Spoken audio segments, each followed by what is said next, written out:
Good morning, students. Today we will discuss about the topic laws of photoelectric effect. First, intensity. Already last class we have discussed பண்ணிருக்கோம். Intensity is directly proportional to number of photoelectrons is directly proportional to photoelectric current. Next, frequency is directly proportional to kinetic energy. Kinetic energy is directly proportional to stopping potential. Intensity, photoelectrons and photo current எல்லாமே எப்படி இருக்கும் அப்படின்னா directly proportional இருக்கும்.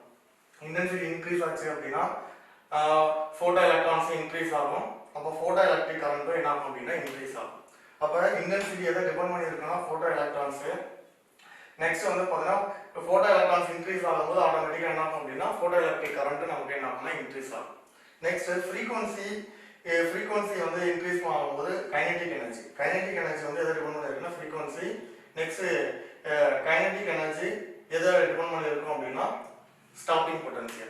Okay, but first point, given frequency of incident light, the number of photoelectron is emitted is directly proportional to the intensity of the incident light. But first, intensity of the incident light நம்ம increase பண்றோம். அப்ப intensity of the incident light increase ஆகும்போது photoelectric current என்ன ஆகும் அப்படின்னா increase ஆகும். ஏன்னா நம்ம ஃபர்ஸ்டே சொல்லிட்டோம் intensity is directly proportional to number of photoelectrons. அதனால intensity increase ஆகும்போது என்ன ஆகும் அப்படின்னா ஆட்டோமேட்டிக்கா photoelectrons increase ஆகும். அப்ப photoelectrons increase ஆகும்போது நமக்கு என்ன ஆகும் அப்படின்னா photoelectric current increase ஆகும். Second point, the maximum kinetic energy of the photoelectron is independent of intensity. Maximum kinetic energy இன்டென்சிட்டிக்கு எப்படி இருக்கும் அப்படின்னு பாத்தீங்க அப்படின்னா இண்டிபெண்டண்டா இருக்கும். ஏன்னா ஸ்டாப்பிங் பொட்டன்ஷியல் வந்து பாருங்க இப்ப இன்டென்சிட்டி வேரியாக நமக்கு என்ன ஆகுது சேம் ஸ்டாப்பிங் பொட்டன்ஷியல் தான். அப்ப ஸ்டாப்பிங் பொட்டன்ஷியல் வந்து பாத்தீங்க அப்படின்னா சேஞ்ச் ஆகல அப்படின்னா கைனடிக் எனர்ஜி என்ன ஆகாது சேஞ்ச் ஆகாது. அப்ப வந்து பாத்தீங்க அப்படின்னா இன்டென்சிட்டி வந்து எப்படி இருக்கும் அப்படின்னா மேக்ஸிமம் கைனடிக் எனர்ஜிக்கு இண்டிபெண்டண்டா இருக்கும். Third point, the maximum kinetic energy of the photoelectron from a given metal is directly proportional to frequency of the incident light. already நம்ம சொல்லிருக்கோம் frequency is directly proportional to kinetic energy. அப்ப frequencyயும் kinetic energy எப்படி இருக்கும் அப்படினு பாத்தீங்க அப்படினா directly proportional-ஆ இருக்கும். Fourth point, a given surface of the emission of photoelectron takes place only if the frequency of the incident light is greater than a certain minimum frequency is called threshold frequency. எப்ப நமக்கு வந்து photo electrons emit ஆகும் அப்படினா threshold frequency-யோட incident frequency-ங்கிறது greater-ஆ இருக்கும். அப்ப certain minimum frequency-யோட greater-ஆ இருக்க frequency-ய தான் நம்ம என்ன சொல்றோம் அப்பதான் photo electrons வந்து emit ஆகும். அப்ப அந்த minimum frequency, certain minimum frequency is called threshold frequency. Fifth point, there is no time lag between incident of light and the ejection of photoelectron. இப்ப லைட் வந்து இன்சிடென்ட் ஆகிறதுக்கும் photo electrons emit ஆகிறதுக்கு எந்த ஒரு time lock இருக்காது. எப்ப light incident ஆகுதோ at the time the photoelectron is emitted. Next topic, characteristics of photon. Photon means the light is emitted in the form of discrete packets of energy is called photon. First point, the photons of light of frequency nu and wavelength lambda will have the energy is given by photon oda energy determine பண்ற equation E is equal to h nu.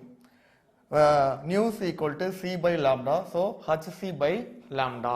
Next, second point, the energy of the photon is determined by the frequency of the radiation, not by its intensity. அப்ப வந்து energy of the photon எதை மட்டும் தான் determine பண்ணும் அப்படின்னு பார்த்தோன்னா frequency-ய intensity-ய determine பண்ணாது. அப்ப intensity-க்கு வந்து எப்படி இருக்கும் அப்படின்னா இண்டிபெண்டண்டா இருக்கும். frequency-ய தான் எது energy of the photon வந்து பார்த்தோன்னா டிபெண்ட் பண்ணி இருக்கும். அப்ப intensity-க்கும் energy-க்கும் there is no relation. intensity-க்கும் energy-க்கும் வந்து எந்த ஒரு ரிலேஷனுமே இருக்காது. Next, third point, the photons travel with velocity of light. எதுல travel ஆகும் அப்படின்னு பார்த்தோம்னா லைட்டோட velocity-ல travel ஆகும் and its momentum is given by momentum formula P is equal to h by lambda. Lambda is equal to nu by c, so hc by lambda. இப்போ இந்த formula எப்படி வந்துச்சு அப்படின்னா E is equal to mc square. இப்போ m வந்து இதை வந்து mc into c ன்னு நம்ம செப்பரேட் பண்ணிக்கலாம். m into c தான் நம்ம என்ன எடுத்துக்கிறோம் அப்படின்னா momentum. Next c, இதுல இருந்து P is equal to E by c. E is the photon of energy. அப்ப எனர்ஜிக்கு பதிலா நம்ம என்ன சப்ஸ்டிட்யூட் பண்ணிக்கலாம் h nu. Next c ஓட ஃபார்முலா என்னன்னா c is equal to nu lambda. அப்போ அங்கே நியூ லாம்டான்னு சப்ஸ்டிட் பண்ணோம் அப்படின்னா நியூ கேன்சல் ஆயிரும். So P is equal to H lambda. Fourth point, the photons are electrically neutral. They are unaffected by electric and magnetic field. இப்போ photon அப்படின்னு நம்ம consider பண்ணோம் அப்படின்னா ஒன்லி எனர்ஜி மட்டும் தான் இருக்கும். மாஸ் வந்து பார்த்தீங்கன்னா 0. ஸோ ஃபோட்டான் வந்து பார்த்தீங்கன்னா எலக்ட்ரிக் அண்ட் மேக்னெட்டிக் ஃபீல்டில் வந்து என்ன ஆகுது, அஃபெக்ட் பண்ணாது. அதனால வந்து பார்த்தீங்கன்னா photons are electrically neutral. They are unaffected by electric and magnetic field. Next, fifth point, the photon interact with matter. The total energy, total momentum and angular momentum is conserved. இப்போ photon வந்து ஒரு metal சர்ஃபேஸில் இருக்க ஒரு எலக்ட்ரானோட interact ஆகும்போது total energy, next total momentum and angular momentum எப்படி இருக்கும் அப்படின்னா சேஞ்ச் ஆகாது, are conserved. Next topic, Einstein photo electric equation. The high energetic photon incident on a metal surface. ஒரு ஹை எனர்ஜெட்டிக் ஃபோட்டான் ஒரு மெட்டல் சர்ஃபேஸில் incident ஆகும்போது அந்த metal சர்ஃபேஸ்லேருந்து என்ன ஆகும் அப்படின்னா எலக்ட்ரான் எஜெக்ட் ஆகும். இப்போ இதில் ஃபோட்டானோட எனர்ஜி தான் ஹச் நியூ. அப்போ ஹச் நியூங்கிற ஃபோட்டான் எனர்ஜி ஒரு மெட்டல் சர்ஃபேஸில் இன்சிடென்ட் ஆகும்போது அதை வந்து 2 பார்ட்டாக ஸ்ப்ளிட் ஆகுது. 1 பார்ட்டு இந்த மெட்டல் சர்ஃபேஸ்லேருந்து ஒரு எலக்ட்ரானை எமிட் பண்ணுறதுக்கும் ரிமைனிங் பார்ட்டை வந்து பார்த்தீங்கன்னா கைனெட்டிக் எனர்ஜி. அப்போ இந்த ஒரு மெட்டல் சர்ஃபேஸ்லேருந்து ஒரு எலக்ட்ரானை எமிட் பண்ணுறதுக்கான அந்த ப்ராசஸை தான் நம்ம என்னன்னு சொல்கிறோம் அப்படின்னா ஒர்க் ஃபங்க்ஷன். அப்போ what is work function? The minimum amount of energy required to liberate the electron from the metal surface. The minimum amount of energy required to liberate the metal surface. அப்போ metal சர்ஃபேஸில் இருந்து ஒரு எலக்ட்ரானை remove பண்ணுறதுக்கு minimum amount of energy இருந்தால் போதும். Remaining part of energy என்ன எனர்ஜியாக சேஞ்ச் ஆயிரும் அப்படின்னு பார்த்தீங்கன்னா கைனெட்டிக் எனர்ஜி. அப்போ ஹை எனர்ஜெட்டிக் ஃபோட்டானோட எனர்ஜி 2 பார்ட்டாக ஸ்ப்ளிட் ஆகுது. 1 பார்ட் வந்து பார்த்தோன்னா ஒர்க் ஃபங்க்ஷனுக்கும் ரிமைனிங் பார்ட் வந்து பார்த்தோன்னா எமிட் ஆகிற எலக்ட்ரானோட கைனெட்டிக் எனர்ஜியாக சேஞ்ச் ஆயிரும். அதான் வந்து லாஸ்ட் கிளாஸ்ல நம்ம சொல்லியிருந்தோம் conservation of energy from law of conservation of energy. Incident photon energy, incident ஃபோட்டானோட எனர்ஜி தான் ஹச் நியூ. அப்போ ஹச் நியூங்கிற ஃபோட்டானோட எனர்ஜி தான் வந்து பார்த்தோன்னா 2 பார்ட்டாக ஸ்ப்ளிட் ஆகுது. 1 வந்து பார்த்தோன்னா ஒர்க் ஃபங்க்ஷனுக்கும் ரிமைனிங் பார்ட் ஆஃப் எனர்ஜி வந்து என்னது கைனெட்டிக் எனர்ஜி. ஆல்ரெடி நம்ம சொன்னோம் ஒர்க் ஃபங்க்ஷன் சொன்னோம் the minimum amount of energy required to liberate the electron from the metal surface. அப்போ 1 பார்ட் ஆஃப் எனர்ஜி வந்து எதுக்கு மட்டும் போதும், ஒர்க் ஃபங்க்ஷனுக்கும். ரிமைனிங் பார்ட் ஆஃப் எனர்ஜி என்ன எனர்ஜியாக சேஞ்ச் ஆகிரும் அப்படின்னு பார்த்தீங்கன்னா அந்த எஜெக்ட் ஆகிற எலக்ட்ரானோட கைனெட்டிக் எனர்ஜி. இப்போ எலக்ட்ரான் வர ஃபோட்டானோட இன்சிடென்ட் ஃப்ரீக்வன்சியை ரெடியூஸ் ஆகுது. அப்போ இன்சிடென்ட் ஃபோட்டானோட ஃப்ரீக்வன்சி ரெடியூஸ் ஆகும்போது ஆட்டோமேட்டிக்காக என்ன ஆகும் அப்படின்னு பார்த்தோன்னா இந்த மெட்டல் சர்ஃபேஸ்லேருந்து எமிட் ஆகிற எலக்ட்ரானோட ஸ்பீடு அண்ட் வந்து கைனெட்டிக் எனர்ஜியும் ரெடியூஸ் ஆகும். இப்போ நான் கன்சிடர் பண்ணுறோம் இன்சிடென்ட் ஃபோட்டானோட ஃப்ரீக்வன்சி வந்து எதுக்கு ஈக்குவலாக இருக்குது அப்படின்னா த்ரெஷ்ஹோல்டு ஃப்ரீக்வன்சிக்கு ஈக்குவலாக இருக்குது. த்ரெஷ்ஹோல்டு ஃப்ரீக்வன்சினா நம்ம ஆல்ரெடி லாஸ்ட் கிளாஸ்லேயே சொல்லியிருந்தோம் சர்டைன் மினிமம் ஃப்ரீக்வன்சியை தான் நம்ம என்னன்னு சொல்லணும் த்ரெஷ்ஹோல்டு ஃப்ரீக்வன்சி. அப்போ incident frequency is equal to threshold frequency. அப்போ என்ன பண்ணுவோம் இன்சிடென்ட் ஃப்ரீக்வன்சியும் த்ரெஷ்ஹோல்டு ஃப்ரீக்வன்சியும் ஈக்குவலாக இருந்தால் ஃபோட்டோ எலக்ட்ரான்ஸ் வந்து பார்த்தீங்கன்னா எமிட் ஆகாது. எப்போ வந்து ஃபோட்டோ எலக்ட்ரான்ஸ் எமிட் ஆகும் அப்படின்னா இன்சிடென்ட் ஃப்ரீக்வன்சி த்ரெஷ்ஹோல்டு ஃப்ரீக்வன்சியோட எப்படி இருக்கணும் அப்படின்னா கிரேட்டராக இருக்கணும். அப்போ incident frequency is greater than threshold frequency. அப்போ தான் ஃபோட்டோ எலக்ட்ரான்ஸ் எமிட் ஆகும். அப்போ தான் நமக்கு வந்து கைனெட்டிக் எனர்ஜி இருக்கும். அப்போ இன்சிடென்ட் ஃப்ரீக்வன்சி த்ரெஷ்ஹோல்டு ஃப்ரீக்வன்சிக்கு ஈக்குவலாக இருந்தது அப்படின்னா அங்கே வந்து கைனெட்டிக் எனர்ஜி வந்து 0வாக இருக்கும். அப்போ வந்து பார்த்தீங்கன்னா work function 5 equal to h nu not. 5 not equal to h nu not. இப்போ 5 நாட்டோட வேல்யூவை எங்கே சப்ஸ்டிட் பண்ணுறோம் அப்படின்னா இந்த ஈக்குவேஷனை சப்ஸ்டிட் பண்ணுங்க. இப்போ h nu's equal to 5 naught plus ½ mv². இப்போ 5 நாட்டோட வேல்யூ ஹச் நியூ நாட். அப்போ சப்ஸ்டிட் பண்ணோம் அப்படின்னா h nu's equal to h nu naught plus ½ mv². This is known as the Einstein photoelectric equation. The electron does not lose the energy by internal collision, then it is emitted with maximum kinetic energy. அப்போ electron வந்து பார்த்தீங்க அப்படின்னா ஒரு photon வந்து metal சர்ஃபேஸில் incident ஆகும்போது அதோட internal கொலிஷனில் எந்த எனர்ஜி லாஸ் ஆகலை அப்படின்னா அப்போ என்ன ஆகும் அப்படின்னா எமிட் ஆகிற எலக்ட்ரானோட கைனெட்டிக் எனர்ஜி எப்படி இருக்கும்னா மேக்ஸிமம் கைனெட்டிக் எனர்ஜியாக இருக்கும். அப்போ அந்த மேக்ஸிமம் கைனெட்டிக் எனர்ஜி தான் ஈக்குவல் டு ½ mv² மேக்ஸிமம். அப்போ அந்த ½ mv² மேக்ஸிமத்துக்கு பதிலாக நம்ம என்ன பண்ணுறோம் H nu's equal to 5 not ½ mv² பதிலாக k மேக்ஸிமம். அப்போ இதில் வந்து நம்ம என்ன பண்ணலாம் மேக்ஸிமம் கைனெட்டிக் எனர்ஜியை கால்குலேட் பண்ணலாம். அப்போ maximum kinetic energy is equal to h nu minus 5 not. the graph drawn between incident frequency and maximum kinetic energy. இப்போ மேக்ஸிமம் கைனெட்டிக் எனர்ஜிக்கும் இன்சிடென்ட் ஃப்ரீக்வன்சிக்கும் ஒரு கிராஃப் ட்ரா பண்ணுறோம். இப்போ கிராஃப் ட்ரா பண்ணும்போது பார்த்தீங்க அப்படின்னா நமக்கு எப்படி இருக்கும் அப்படின்னா ஒரு ஸ்ட்ரெயிட் லைன் கிடைக்கும். இப்போ இன்சிடென்ட் ஃப்ரீக்வன்சி வந்து த்ரெஷோல்டு ஃப்ரீக்வன்சிக்கு பிலோவாக இருந்தது அப்படின்னா கைனெட்டிக் எனர்ஜி வந்து என்னவாக இருக்கும்னா 0. அப்போ இது வரைக்கும் என்னவாக இருக்கும், கைனெட்டிக் எனர்ஜிங்கிறது நமக்கு 0வாக இருக்கும். above the threshold frequency the kinetic energy is maximum. அப்போ கைனெட்டிக் எனர்ஜிக்கும் நமக்கு ஃப்ரீக்வன்சிக்கும் இன்சிடென்ட் ஃப்ரீக்வன்சிக்கு நம்ம ஒரு கிராஃப் ட்ரா பண்ணோம் அப்படின்னா அந்த கிராஃப் வந்து எப்படி இருக்கும் அப்படின்னா ஒரு ஸ்ட்ரெயிட் லைனாக இருக்கும். Next topic photo cells. Photo cells or photoelectric cells. The device is converts light energy into electrical energy. இப்போ photo cells என்ன பண்ணும் அப்படின்னா லைட் எனர்ஜியை என்ன எனர்ஜியாக கன்வெர்ட் பண்ணும் அப்படின்னா எலக்ட்ரிக்கல் எனர்ஜியாக கன்வெர்ட் பண்ணும். It works on the principle photo electric effect. இது என்ன பிரின்சிபல் ஒர்க் ஆகுது அப்படின்னு பார்த்தீங்கன்னா ஃபோட்டோ எலக்ட்ரிக் எஃபெக்ட். இப்போ ஆல்ரெடி நம்ம ஃபோட்டோ எலக்ட்ரிக் எஃபெக்ட்னாவே சொல்லிட்டோம். ஒரு photon incident on a metal surface, the electron is ejected. This process is known as photo electric effect. Next photo cells is classified into 3 types. Photo cells is classified into 3 types. One is photoemissive cell, next photovoltaic cell, and final one photoconductive cell. Now discuss photoemissive cell. The photoemissive cell is consist of evacuated glass or quartz bulb. Photoemissive cell is consist of glass or quartz bulb. It consists of 2 electrodes. One is cathode, another one is anode.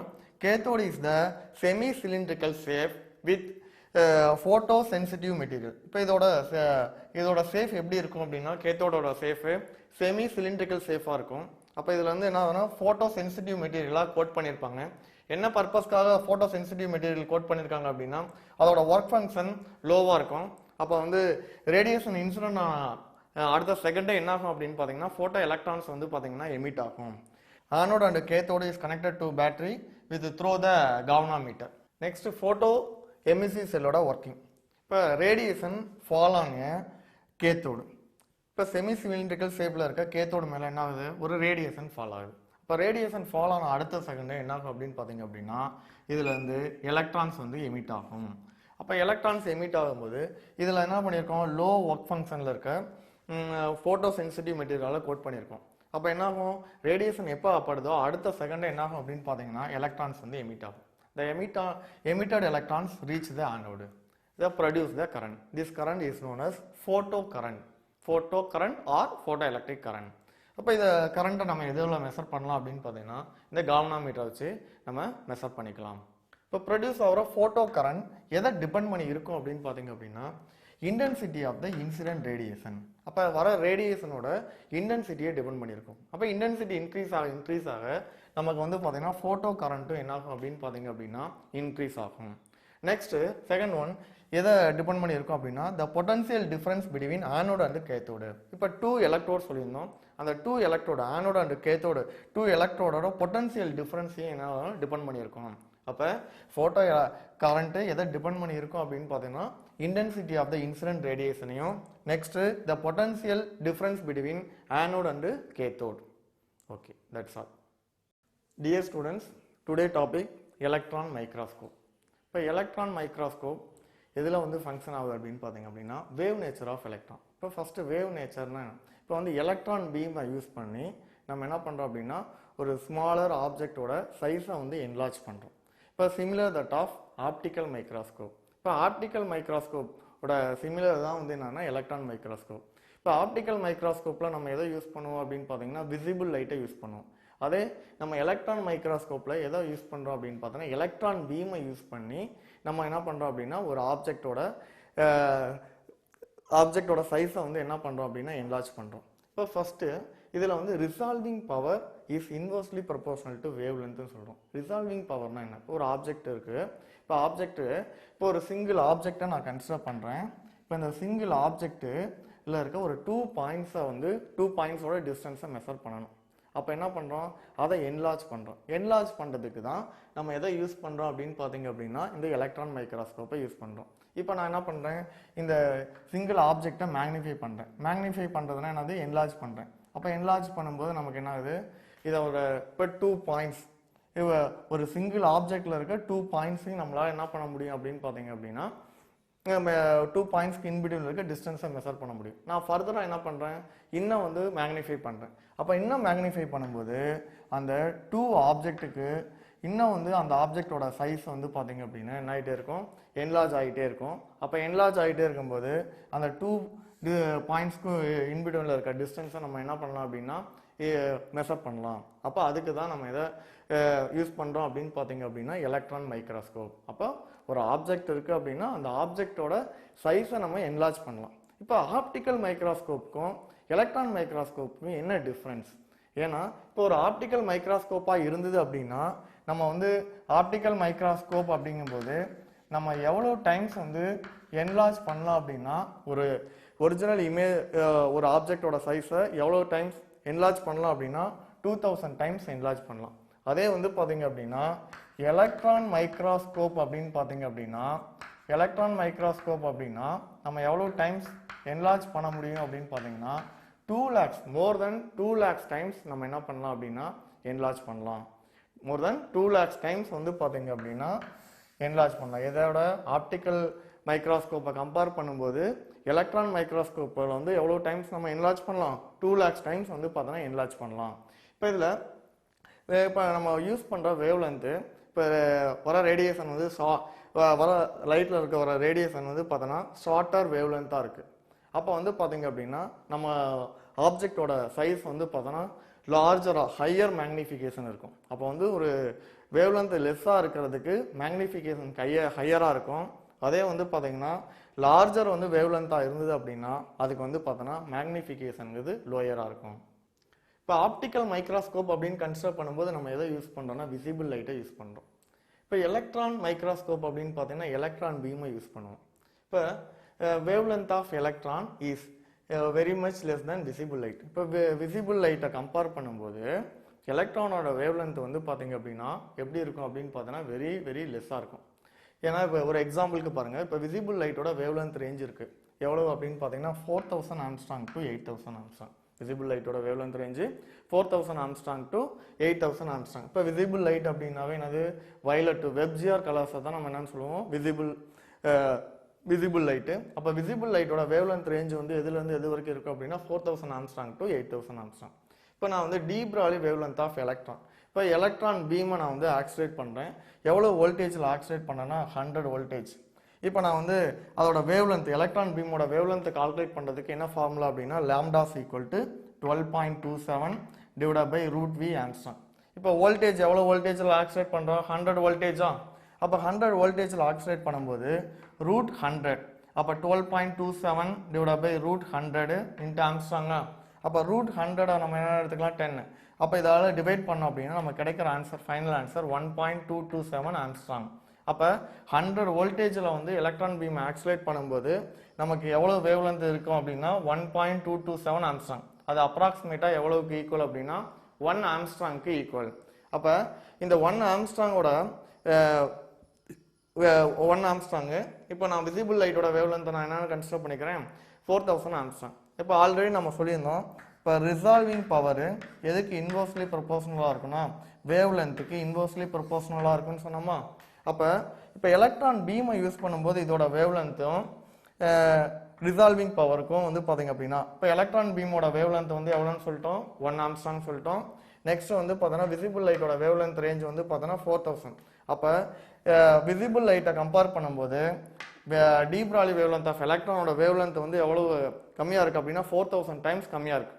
அப்போ resolving power எலக்ட்ரானுக்கு எவ்வளோ இருக்கும் அப்படின்னு பார்த்தோன்னா 4000 times வந்து கிரேட்டராக இருக்கும். அப்போ அதே வந்து விசிபிள் லைட்டை யூஸ் பண்ணோம் அப்படின்னா ரிசால்விங் பவர் வந்து எவ்வளோ இருக்கும் அப்படின்னு பார்த்தீங்கன்னா 4000 டைம்ஸ் வந்து பார்த்தோன்னா லெஸராக இருக்கும். அப்போ D Broglie wave length of எலக்ட்ரானை 100 வோல்டேஜில் ஆக்சிலேட் பண்ணும்போது நமக்கு அதோட வேவ் லென்த் எவ்வளோ இருக்குது 1 ஆம்ஸ்ட்ராங் இருக்குது. அந்த 1 ஆம்ஸ்ட்ராங்கு நெக்ஸ்ட் விசிபிள் லைட்டோட வேவ் லென்த் வந்து பார்த்தீங்க அப்படின்னா 4000 ஆம்ஸ்ட்ராங்கு. இப்போ எலக்ட்ரான் மைக்ரோஸ்கோப்பில் நம்ம வந்து 1 ஆம்ஸ்ட்ராங்கை யூஸ் பண்ணும்போது பார்த்தீங்க அப்படின்னா ரிசால்விங் பவர் வந்து எவ்வளோ இருக்கும் அப்படின்னா விசிபிள் லைட்டையும் de Broglie wave length of எலக்ட்ரானையும் கம்பேர் பண்ணும்போது எவ்வளோ டைம்ஸ் கிரேட்டராக இருக்கும் அப்படின்னு பார்த்தீங்கன்னா எலக்ட்ரான் பீமோட ரிசால்விங் பவர் 4000 டைம்ஸ் வந்து பார்த்தீங்கன்னா கிரேட்டராக இருக்கும். Next working of electron microscope. இப்போ வந்து electron microscope is similar the optical microscope. இப்போ ஆப்டிக்கல் மைக்ரோஸ்கோப் எப்படியோ அதே தான் சேம் எலக்ட்ரான் மைக்ரோஸ்கோப்பு. இப்போ ஆப்டிக்கல் மைக்ரோஸ்கோப் அப்படின்னு நம்ம கன்சிடர் பண்ணோம் அப்படின்னா அங்கே வந்து என்னன்னா லைட் சோர்ஸை யூஸ் பண்ணியிருப்போம். லைட் சோர்ஸ்னா விசிபிள் லைட்டை யூஸ் பண்ணியிருப்போம். அதே வந்து எலக்ட்ரான் மைக்ரோஸ்கோப் அப்படிங்கும்போது நம்ம எதை யூஸ் பண்ணுவோம் அப்படின்னா எலக்ட்ரான் பீமை யூஸ் பண்ணுவோம். அப்போ எலக்ட்ரான் பீமை யூஸ் பண்ணி நம்ம என்ன பண்ணுறோம் அப்படின்னு பார்த்தீங்க அப்படின்னா ஒரு ஸ்மாலர் ஆப்ஜெக்டை வந்து என்ன பண்ணுறோம் என்லார்ஜ் பண்ணுறோம். அப்போ என்லார்ஜ் பண்ணும்போது பார்த்தீங்கன்னா இங்கே வந்து எலக்ட்ரான் கன். இப்போ எலக்ட்ரான் கனுக்கு நம்ம என்ன பண்ணுறோம் அப்படின்னா ஹையர் பொட்டன்சியல் அப்ளை பண்ணுறோம். இப்போ ஹையர் பொட்டன்சியல் அப்ளை பண்ணும்போது என்ன ஆகும் அப்படின்னு பார்த்தோன்னா அதுல வந்து எலக்ட்ரான் பீம்ஸ் ஆக்சலரேட் ஆகும். அப்போ ஆக்சலரேட் ஆகிறத வந்து தான் நம்ம என்ன பண்ணுறோம் அப்படின்னா இங்கே கண்டென்சர் மேக்னெட்டிக் லென்ஸ் யூஸ் பண்ணுறோம். ஆக்சுவலாக நம்ம இங்கே வந்து ஆப்டிக்கல் மைக்ரோஸ்கோப்பில் எதை நம்ம யூஸ் பண்ணியிருப்போம் அப்படின்னு பார்த்தீங்க அப்படின்னா கண்டென்சர் லென்ஸ் யூஸ் பண்ணியிருப்போம். அதே வந்து பார்த்தீங்க அப்படின்னா எலக்ட்ரான் மைக்ரோஸ்கோப்பில் என்னென்னா கண்டென்சர் மேக்னெட்டிக் லென்ஸ்னு யூஸ் பண்ணியிருப்போம். இப்போ ஃபஸ்ட்டு ஆப்டிக்கல் மைக்ரோஸ்கோப்பை கன்சிடர் பண்ணுங்கள். இப்போ வர எலக்ட்ரான் பீமை இந்த கண்டென்சர் மேக்னெட்டிக் லென்ஸ் என்ன பண்ணும் அப்படின்னு பார்த்தோன்னா கன்வர்ஜ் பண்ணி எங்கே ஃபாலோ ஆகும் அப்படின்னு பார்த்தீங்கன்னா எங்கே ஆப்ஜெக்ட் வச்சுருக்கோமோ ஆப்ஜெக்ட் மேலே ஃபாலோ ஆகும். அப்போ ஆப்ஜெக்ட் மேலே வந்து ஃபாலோ ஆகும்போது என்ன ஆகும் அப்படின்னு பார்த்தீங்கன்னா அந்த இமேஜை நமக்கு என்ன ஆகும் அப்படின்னு பார்த்தீங்கன்னா அதுக்கு கீழே என்ன வச்சுருப்போம் அப்படின்னா அப்ஜெக்டிவ் லென்ஸ் வச்சுருப்போம். அப்போ அந்த அப்ஜெக்டிவ் லென்ஸ் என்ன பண்ணும் அப்படின்னு பார்த்தீங்கன்னா அந்த ஆப்ஜெக்டோட இமேஜ் அப்படியே என்ன ஆகும் அப்படின்னு பார்த்தீங்கன்னா என்லார்ஜ் பண்ணும். அப்போ அங்கே கிடைக்கிற இமேஜ் தான் நம்ம என்னன்னு சொல்லுவோம்னா இன்டர்மீடியட் இமேஜ்னு சொல்லுவோம். இது வந்து எதில் அப்படின்னு பார்த்தீங்கன்னா ஆப்டிக்கல் மைக்ரோஸ்கோப்பில். அப்போ இன்டர்மீடியட் இமேஜ் எங்கே ஃபார்ம் ஆகும் அப்படின்னா அப்ஜெக்டிவ் லென்ஸுக்கும் ப்ரொஜெக்டர் லென்ஸுக்கும் இன்பிட்வீனில் ஃபார்ம் ஆகும். அப்ஜெக்டிவ் லென்ஸுக்கும் ப்ரொஜெக்டர் லென்ஸுக்கு இன்பிட்வீனில் ஃபார்ம் ஆகும். நெக்ஸ்ட் வந்து பார்த்தீங்கன்னா அந்த ப்ரொஜெக்டர் லென்ஸ் அகைன் என்ன ஆகும் அப்படின்னு பார்த்தீங்கன்னா இந்த இன்டர்மீடியட் இமேஜை என்லார்ஜ் பண்ணும். அப்போ என்லார்ஜ் பண்ணி நமக்கு வந்து என்ன ஆகும் அப்படின்னு பார்த்தோன்னா ஸ்க்ரீனில் நமக்கு என்ன ஆகும் அந்த என்லார்ஜ் பண்ண இமேஜ் வந்து ப்ரொடியூஸ் ஆகும். அப்போ இதுதான் வந்து பார்த்தோன்னா ஜென்ரலாக இது ஆப்டிக்கல் மைக்ரோஸ்கோப். அதே வந்து பார்த்தோன்னா எலக்ட்ரான் மைக்ரோஸ்கோப் அப்படிங்கும்போது நம்ம எதை யூஸ் பண்ணுறோன்னு சொன்னோம் எலக்ட்ரான் சோர்ஸை யூஸ் பண்ணுறோம். அப்போ எலக்ட்ரான் சோர்ஸை இங்கே வந்து எலக்ட்ரான் சோர்ஸாக வந்து எதை யூஸ் பண்ணுறோம் அப்படின்னா எலக்ட்ரான் கன். இப்போ எலக்ட்ரான் கன்னை என்ன பண்ணியிருப்போம் ஹை பொட்டன்சியலில் நம்ம ஆக்சிலேட் பண்ணுறோம். அப்போ ஹை பொட்டன்சியலில் வந்து பார்த்தோன்னா ஆக்சிலேட் பண்ணும்போது அதில் வந்து ஒரு எலக்ட்ரான் பீம்ஸ் வந்து பார்த்தோன்னா எமிட் ஆகும். அப்போ எமிட் ஆகிற எலக்ட்ரான் பீம்ஸ் எல்லாத்தையுமே என்ன பண்ணுறோம் அப்படின்னு பார்த்தீங்க அப்படின்னா எங்கே ஆப்ஜெக்ட் வச்சுருக்கோமோ இதுதான் வந்து ஆப்ஜெக்ட். அப்போ அந்த ஆப்ஜெக்டில் வந்து பார்த்தோன்னா ஃபாலோ ஆகிற மாதிரி என்ன பண்ணுறோம் அப்படின்னா எல்லா எலக்ட்ரான் பீம்ஸையும் அந்த ஆப்ஜெக்டில் ஃபாலோ ஆகும். அப்போ ஆப்ஜெக்டில் ஃபாலோ ஆகும்போது என்ன ஆகும் அப்படின்னா அதுக்கு கீழே வந்து என்ன வச்சுருக்கோம் அப்படின்னா ஆப்ஜெக்டிவ் லென்ஸ். இப்போ ஆப்ஜெக்டிவ் லென்ஸோட பர்பஸே என்ன அப்படின்னு பார்த்தீங்கன்னா இந்த ஆப்ஜெக்டோட இமேஜை அப்படியே என்ன பண்ணும் அப்படின்னு பார்த்தோன்னா இன்டர்மீடியட் இமேஜாக சேஞ்ச் பண்ணும். அப்போ இன்டர்மீடியட் இமேஜுங்கிறது எங்கே ஃபார்ம் ஆகும் அப்படின்னா இந்த ஆப்ஜெக்டிவ் லென்ஸுக்கும் இந்த கண்டென்சர் லென்ஸ் ப்ரொஜெக்டர் லென்ஸ். அப்போ ப்ரொஜெக்டர் லென்ஸுக்கும் இன்பிட்வீனில் தான் நமக்கு என்ன ஆகும் அப்படின்னு பார்த்தீங்கன்னா இந்த இன்டர்மீடியட் இமேஜ் ஃபார்ம் ஆகும். அப்போ இந்த இமேஜ் ஃபார்ம் ஆகிற இமேஜ் அகெயின் வந்து இந்த ப்ரொஜெக்டர் லென்ஸ் என்ன ஆகும் அப்படின்னு பார்த்தீங்க அப்படின்னா என்லார்ஜ் பண்ணும். அப்போ இப்படி என்லார்ஜ் பண்ணும்போது பார்த்தீங்க அப்படின்னா நமக்கு எவ்வளோ டைம்ஸ் வந்து பார்த்தோன்னா என்லார்ஜ் பண்ணும் அப்படின்னு பார்த்தீங்கன்னா மோர் தென் 2 lakhs டைம்ஸ். இப்போ ஒரிஜினல் ஆப்ஜெக்டோட சைஸை எவ்வளோ டைம்ஸ் நமக்கு என்லார்ஜ் பண்ணும் அப்படின்னு பார்த்தீங்கன்னா மோர் தென் 2 lakhs டைம்ஸ் வந்து பார்த்தீங்கன்னா என்லார்ஜ் பண்ணும். சரியா? அப்போ எலக்ட்ரான் மைக்ரோஸ்கோப் அப்படின்னு நம்ம கன்சிடர் பண்ணோன்னா அங்கே என்ன யூஸ் பண்ணியிருக்கோம் எலக்ட்ரான் சோர்ஸ். ஆப்டிக்கல் மைக்ரோஸ்கோப் அப்படின்னா லைட் சோர்ஸ் யூஸ் பண்ணியிருக்கோம். நெக்ஸ்ட் இங்கே வந்து என்னன்னா கண்டென்சர் லென்ஸ் யூஸ் பண்ணியிருக்கோம். இங்கே வந்து கண்டென்சர் மேக்னெட்டிக் லென்ஸ் யூஸ் பண்ணியிருக்கோம். அப்போ எலக்ட்ரான் பீமை வந்து ஃபோக்கஸ் பண்ணுறதுக்கு இங்கே நம்ம எலக்ட்ரான் மைக்ரோஸ்கோப்பில் என்ன லென்ஸை யூஸ் பண்ணுறோம் அப்படின்னு பார்த்தீங்க அப்படின்னா மேக்னெட்டிக் லென்ஸை யூஸ் பண்ணுறோம். அப்போ மேக்னெட்டிக் லென்ஸை தான் யூஸ் பண்ணி தான் நம்ம என்ன பண்ணுறோம் அப்படின்னா இந்த ஸ்மால் ஆப்ஜெக்டோட சைஸை வந்து என்ன பண்ணுறோம் அப்படின்னா என்லார்ஜ் பண்ணுறோம். அப்போ ஸ்மால் ஆப்ஜெக்டை வந்து என்லார்ஜ் பண்ணும்போது பார்த்தீங்க அப்படின்னா நம்ம எவ்வளோ டைம்ஸ் வந்து என்லார்ஜ் பண்ணலாம் அப்படின்னா மோர் தென் வந்து பார்த்தோன்னா 2 lakhs டைம்ஸ் நம்ம என்ன பண்ணலாம் அப்படின்னா என்லார்ஜ் பண்ணலாம். அப்போ ஆப்டிக்கல் மைக்ரோஸ்கோப்புக்கும் எலக்ட்ரான் மைக்ரோஸ்கோப்புக்கும் உள்ள டிஃப்ரென்ஸ் அப்படின்னு பார்த்தீங்கன்னா இங்கே நம்ம என்ன பண்ணுறோம் அப்படின்னா விசிபிள் லைட்டு இங்கே வந்து பார்த்தீங்க அப்படின்னா நான் அது எலக்ட்ரான் பீமை யூஸ் பண்ணுறோம். அப்படி யூஸ் பண்ணும்போது பார்த்தீங்க அப்படின்னா எலக்ட்ரான் பீமை யூஸ் பண்ணும்போது நம்மளால் என்ன எலக்ட்ரான் பீமோட வேவ் லென்த் ரேஞ்ச் வந்து பார்த்தீங்க அப்படின்னா கம்பேர் டு விசிபிளில் கம்பேர் பண்ணும்போது வெரி வெரி வெரி லெஸ். அப்போ வேவ் லென்த் எதுக்கு லெஸ்ஸாக இருக்கோ அதுக்கு வந்து பார்த்தோன்னா மேக்னிஃபிகேஷன் வந்து எப்படி இருக்கும் அப்படின்னா லார்ஜர் மேக்னிஃபிகேஷனாக இருக்கும். அப்போ அதோட ரிசால்விங் பவரும் எப்படி இருக்கும் அப்படின்னு பார்த்தோன்னா ஹை ரிசால்விங் பவர். அப்போ என்னது ஒரு ரிசால்விங் பவர்னாவே நம்ம ஆல்ரெடி சொல்லிட்டோம் ஏன்னா ஒரு சிங்கிள் ஆப்ஜெக்ட் இருக்குது அப்படின்னா சிங்கிள் ஆப்ஜெக்டில் இருக்க 2 பாயிண்ட்ஸை வந்து என்ன பண்ணுறோம், பாயிண்ட்ஸோட டிஸ்டன்ஸ் கண்டுபிடிக்கணும். அப்போ கால்குலேட் பண்ணணும் அப்படின்னா நம்ம என்ன பண்ணுறோம், அதை மேக்னிஃபை பண்ணுறோம். அப்போ மேக்னிஃபை பண்ணும்போது பார்த்தீங்க அப்படின்னா மேக்னிஃபை ஃபர்தராக மேக்னிஃபை பண்ண என்ன ஆகும் அப்படின்னு பார்த்தீங்கன்னா அது ஒரு என்லார்ஜ் ஆகிட்டே இருக்கும். சரியா? அப்போ அந்த லீஸ்ட் டிஸ்டன்ஸையும் நம்மளால் கால்குலேட் பண்ண முடியும். அப்போ ஆப்டிக்கல் மைக்ரோஸ்கோப்பை கம்பேர் பண்ணும்போது எலக்ட்ரான் மைக்ரோஸ்கோப்பில் வந்து பார்த்தீங்கன்னா எவ்வளோ டைம்ஸ், எக்ஸாம்பிளுக்கு நான் சொல்லியிருந்தேன், ஏன்னா ஆப்டிக்கல் மைக்ரோஸ்கோப்னா ஒரு ஆப்ஜெக்டோட ஒரிஜினல் இமேஜை வந்து 2000 டைம்ஸ் என்லார்ஜ் பண்ணலாம் அப்படின்னா, அதே வந்து பார்த்தீங்க அப்படின்னா எலக்ட்ரான் மைக்ரோஸ்கோப்பை யூஸ் பண்ணோம் அப்படின்னா மோர் தென் 2 lakhs டைம்ஸ் வந்து பார்த்தீங்கன்னா என்லார்ஜ் பண்ணலாம்.